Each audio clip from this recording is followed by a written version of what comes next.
Miss Senator Pia Cayetano, ano? Sige, sige. Okay. Buka kayo. Okay, so nakapasok yung mga 18 Marines na kasama sa guest sa Law for the Blue Ribbon Committee at isinama sila ni Senator Pia Cayetano. Up! Ay, oh my God! Senator, at dito siya, Secretary John Vic Remulla at pinipigil siya Senator Robin Padilla. Oh my God! Nagtakbuhan sila Senator Pia Cayetano.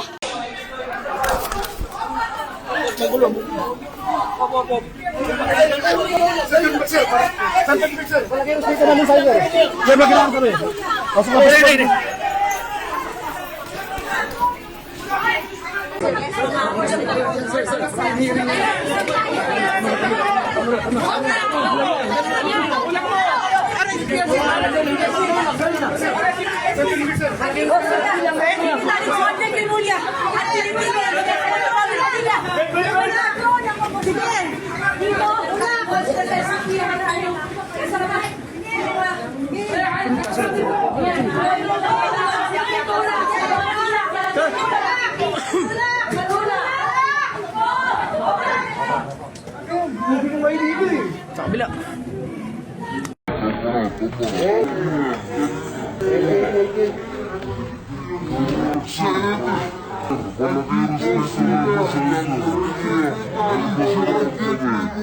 Hearing tayo ulit next week at kailangan magpadala ng nakakaalam sa Ombudsman, sa DOJ at sa DPWH.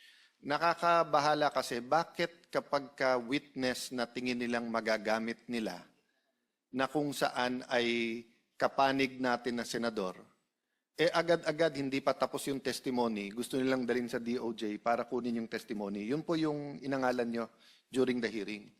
Pero samantalang itong grupo na to, parang nagte-testify pa lang, NBI na mismong lumalabas para sabihin, binigyan silang tig 5 million. Kasi pag sinabi mong binigyan ng tig 5 million, ibig sabihin, kahit anong sabihin nyo dito, hindi na totoo.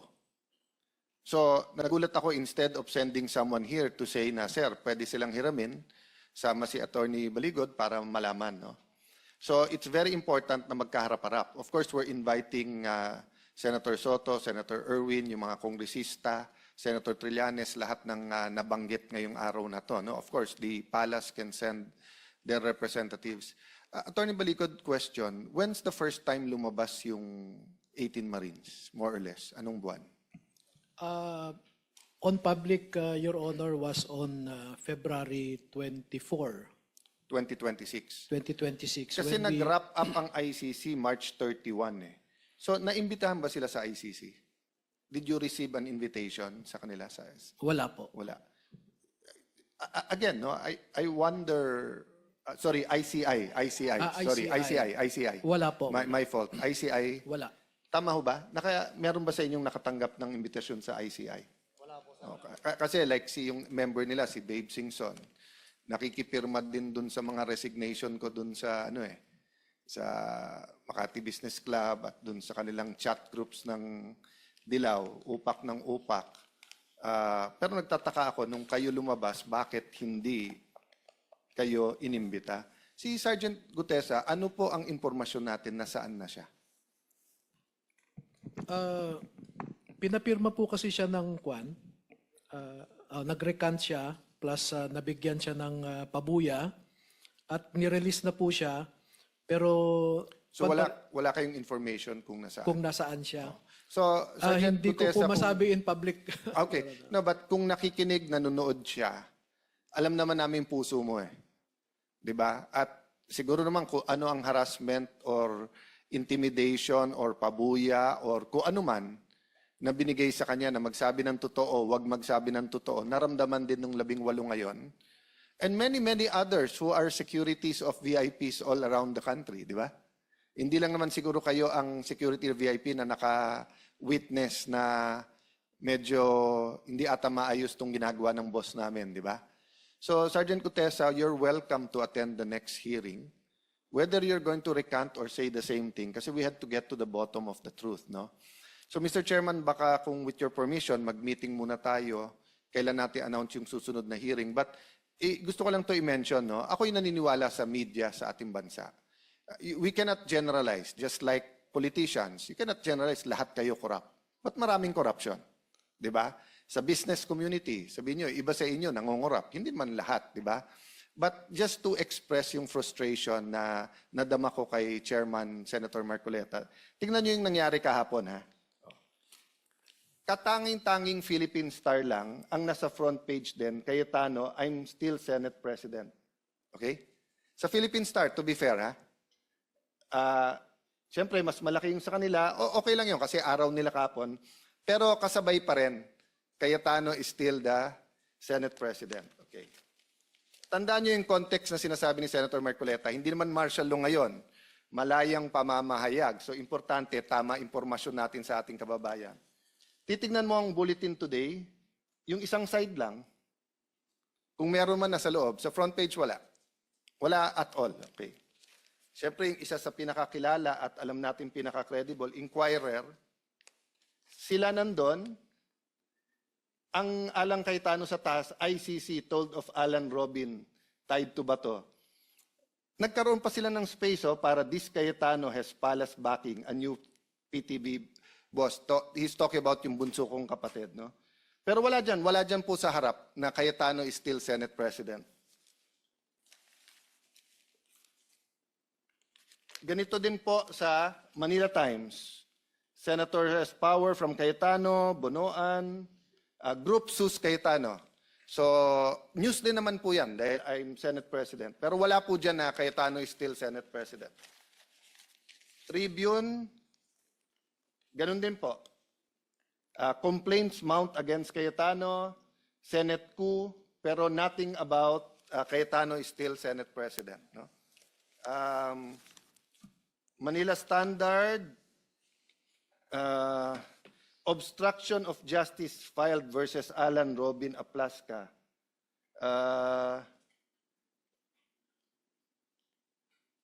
Senate impasse, Blue Ribbon scheduled to June 8. Wala sa front page na tuloy yung Blue Ribbon ngayon. Wala yung Alang Cayetano is still Malaya Business Insights.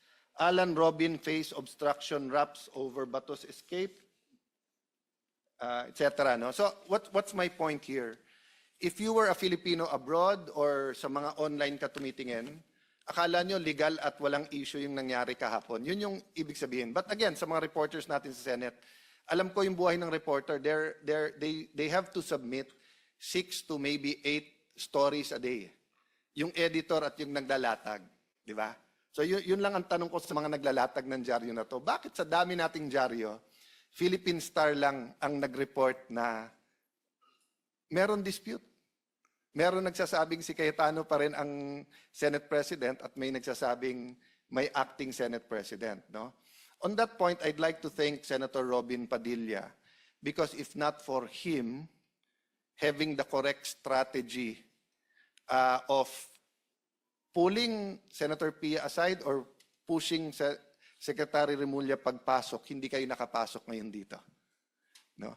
And I'd like to thank every single member ng staff ng Senado who are here today.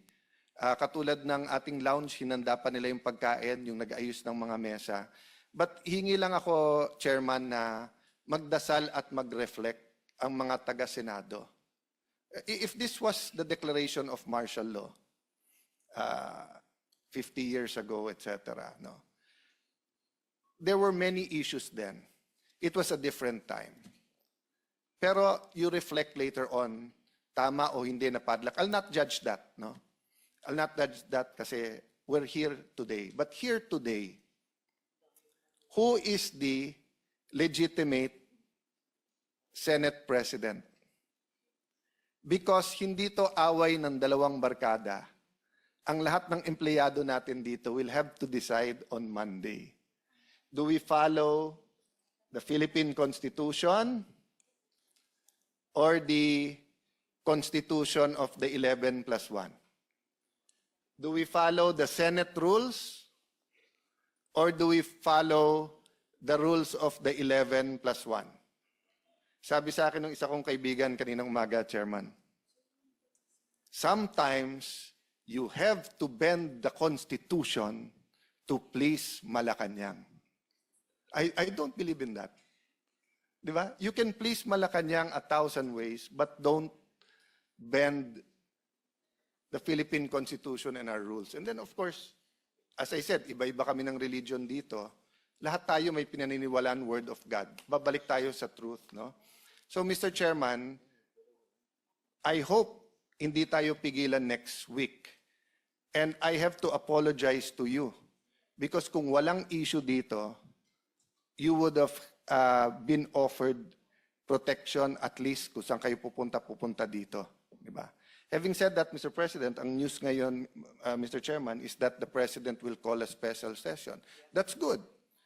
Because we announced it, alam na namin na minority na kami in terms of the number. Kasi nga, kinulong na nila si Senator Jinggoy, hindi pinayagan ang online voting sa senador, pero pinauwi lahat ng empleyado ngayon, mag-work from home na lang daw sila. So alam namin, napapalitan nyo kami sa committee, pero hindi nyo mapapalitan ng President kung hindi 13. So eto lang pakiusap ko sa Malacanang. Kumuha kayo ng isa pang senador para sa special session, bumaba na ako bilang Senate President para wala na tayong problema pare-pareho, pero para masunod yung konstitusyon. Kung pwede lang, Senator Amy, na bumaba ako today, Chairman, Senator Robin, gusto ko nang bumaba today as Senate President. Ang problema, I have a duty to the Filipino people and to the Philippine Constitution. Ang nakalagay, until your successor is elected. Hindi pa tayo nag-elect ng successor. So, OSAA, Secretariat, lahat ng empleyado, I'm sorry to put this on you. Not at the penalty of dismissal or cases. Hindi po ako ganun magtrabaho. Konsensya nyo. Alam nyo ang batas. Sino ang susundin nyo? Yung peke na acting Senate President o yung sinasabi ng ating konstitusyon na Senate President? So Malacanang, yun lang advice ko sa inyo. Hintayin nyo na maka-13, tawagin nyo yung special session. Pwede siguro tayo magpahiram ng isa para maka-13 na sila. No, kasi I hate the fact that we're in a situation that we cannot follow the law. So Attorney Baligod, 18 nating magigiting na sundalo. Salamat sa panahon ito. No? Yeah. So, we'll sabi, at the request of Senator Amy, can you show the pictures just so that you can identify it para on the record ito, no? Para pag gumawa ng report ng Blue Ribbon Committee. But from our hearts, ang dami nagte-text sa amin. Hindi kami humuhusga, ang publiko ang humuhusga, pero nagpapasalamat na dumating kayo ngayong araw na to. Ikaw na magtanong. Yes, sino ang nariyan sa picture? O sinong kumuha ng picture? Kaninong picture po yan? May nakakaalala ba dyan? Ma'am, May kasama yan on the same page? Paki-flash na rin. Baka sakali mas kabisado nila yung isa. Yes? Your Honor, yung picture po na yan ay ibinigay ng isang empleyado rin ni Ginoong Saldico na wala dito sa 18. Kasi- So, ibig mo sabihin, yung binanggit mo 19 na meron pa talagang ibang magsasalita, eto yung mga ambag nila. Opo, pero sila, alam din po nila ito dahil Okay. lumabas ito sa chat group nila. Alright. Pero yung actual po na kumuha ng picture, wala po sa 18. Eto, RPC 811, kinunan rin ninyo to? O naibigay lang? Anybody knows anything about this picture? Your Honor, nakunan din po ng isa kasama namin pero hindi kasama dito. Okay. Pero na-post sa chat group niya. Yes, Your Honor. Ano ulit yung purpose sa pag-post sa chat group niyo para alam na dumating doon? Yes po. Sa chat group, kanino kayo nagre-report? Sa officer in charge namin na close in ni Kong Saldi na PNP na active pa. Active na PNP? Yes, ma'am. Okay. May mga picture pa. Ito naman sa loob ng bahay. Kaninong bahay to? Asan na? Yung sumunod na pictures, nasa loob ng bahay. Ayan. Ay, yung sumunod. Napakaraing maleta. Kaninong bahay yan, kung maalala ninyo? O kung sinong nag-deliver dyan? Po. Your Honor, good afternoon po. Ako po si George Villalon. Video po yun, ma'am, sa bahay po ni Martin Romualdez po sa 42 po, McKinley. Ito yung bahay sa McKinley, di ba? Saan to? Sa Salas? O saan? Yes po, ma'am, sa sala po. Sa Sala, oo. Mukhang ang pamilyar, opo. Kailan ito? May video po yan, ma'am. May video siyang kasama. Yes po. Kasama ko po si John Paul. Si John Paul, Estrada po. yung tao ni Kong Saldi. Po. Yes po. Oo. So, ilan ang maleta? Ito ba yung napakaraming maletang pinatid ninyo? Pinakamababang malita pa po yan, ma'am. Ito ang pinakakonte. Yes po. Ilan ito? Napakarami Nasa sa picture 20 po. Nasa 20 po. 20? Yes po. Okay. Kailan? Maalala mo? November 21, 2023 po. 2023? Yes po. Okay. So, smallest delivery yan, kung tutuusin. Yes po, ma'am. Okay. May mga picture pa.